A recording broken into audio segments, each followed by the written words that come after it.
Ano po ba ang ibig sabihin ng food security emergency?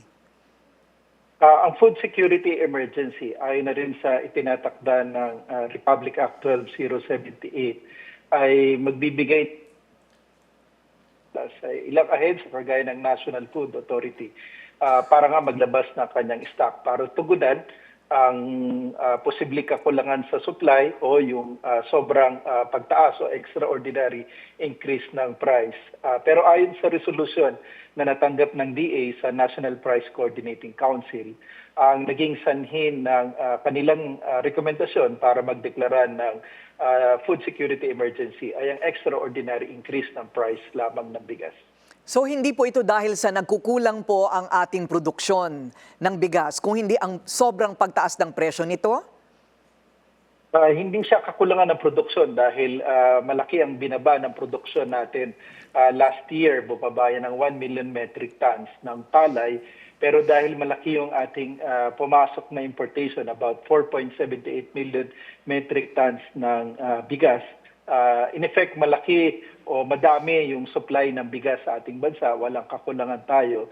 Kaya hindi naging batayan yung kakulangan ng supply ng bigas sa bansa. Yun lamang extraordinary increase sa presyo ng bigas. The extraordinary increase ay dahil po sa imported ang karamihan ng ating supply?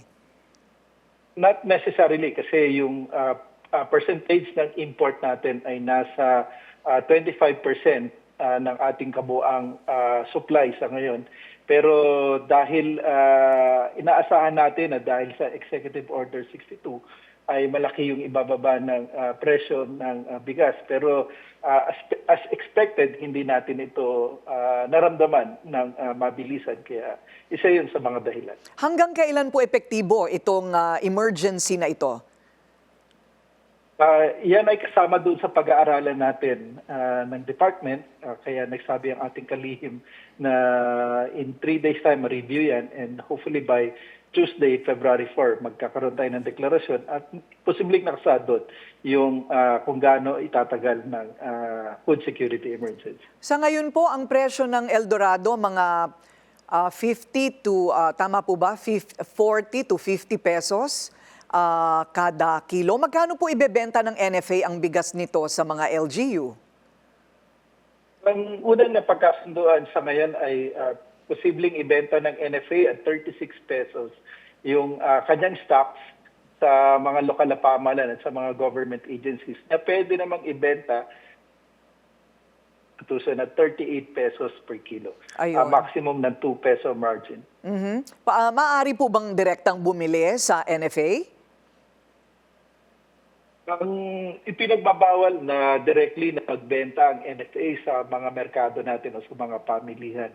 Ang tanging itinatakda lamang ng batas, yung amyenda sa Rice Tariffication Law, tanging sa mga government agencies at sa LGUs lamang pwede magbenta ang NFA.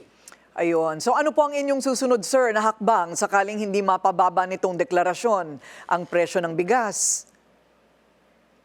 Susunod dito yung pagtatakda natin ng maximum suggested retail price. Nakapagtakda na tayo at 58 pesos at sa mga susunod na araw ay i-review yan. At ang maganda rito ay patuloy na bumababa yung presyo sa international market.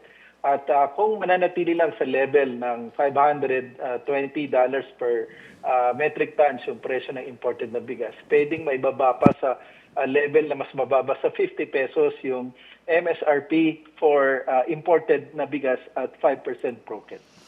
Maraming salamat, DA Spokesperson and Assistant Secretary Arnel de Mesa.